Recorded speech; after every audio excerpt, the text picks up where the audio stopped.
ប្រវត្តិស្នេហានឹងអនុសារឿងក្តីស្នេហាជីវ៉ានឹងផងភូមិតាស្នេហ៍កម្មចិត្តបងចាំចងស្នេហ៍ខកបំណងបត់ជាគូក្រមខ្លាចជាឥតន័យម្ដាយស្រីបងខំឲ្យអូនរៀបការអូនតាមមេតាផ្ដាច់ក្តីស្នេហារៀបការគូថ្មីចោលបងឯកាឈឺផ្សាពេកក្រៃទុកសោកព្រិញរៃដកក្នុងហរតីគ្មានថ្ងៃភ្លេចឡើយស្នេហ៍វ័យសិក្សាវាសនាមិនគប់ព្រោះបងខត់ទ្រពមិនគប់ម្ដាយថ្លៃឃើញគេអ្នកមានថាបងរកក្រី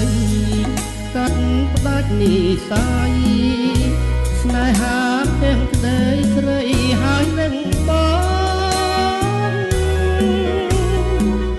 អានុសារីបងចាំមិនភ្លេចនឹកឃើញជានិចនឹកឃើញពីងពេជ្រត្បត់ត្បែបនសង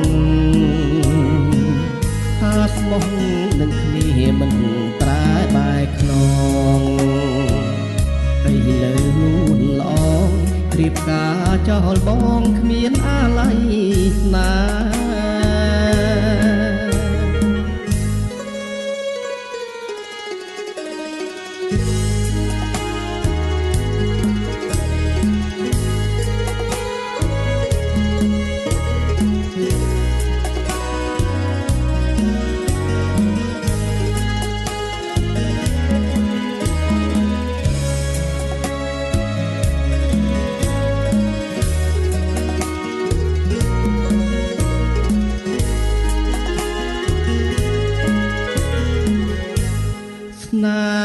វ័យសិក្សាវាសនាមិនគប់ព្រោះបងខត់ទ្រពមិនគប់ម្ដាយថ្លៃឃើញគេអ្នកមានថាបងរកក្រីកាត់ផ្ដាច់និស័យស្នេហាទាំងក្តីស្រីហើយនឹងប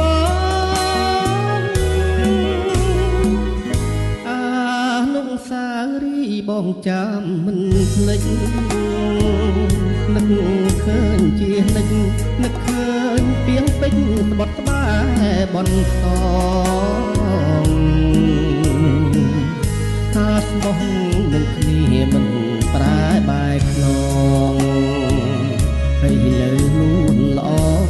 រៀបការចោលបងគ្មានអាល័យ